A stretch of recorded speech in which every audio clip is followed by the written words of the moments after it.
இன்னைக்கு நம்முடைய முதலமைச்சர் அவர்கள் அதோடு நிக்கல, இன்னும் அடுத்த கட்டத்துக்கு போறாங்க. அமித்ஷா இல்லையாமா, அவர் அவதூறு ஷா, அவதூறா பேசுறாராமா. அதனால அமித்ஷாவுக்கு அவதூறு ஷா என்கின்ற பெயரை வைத்திருக்கின்றார்.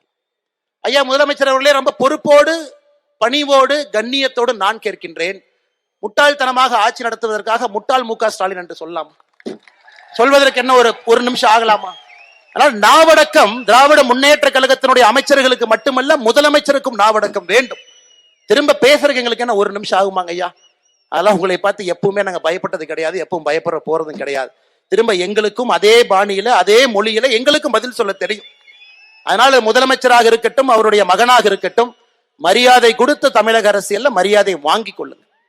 தேர்தல் களம், கையில மைக் இருக்கு, என்ன வேணாலும் பேசலாம். நீங்களும் பேசுறீங்கன்னா எங்களுடைய தொண்டர்களும் தலைவர்களும் பார்த்து கொண்டு அவர்களும் சும்மா இருக்க மாட்டார்கள்.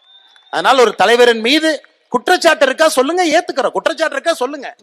குற்றச்சாட்டு அரசியல் எல்லாரும் வைக்கிறதானுங்க, வெய்யுங்க, நாங்க பதில் சொல்றோம், எங்களுடைய கடமை.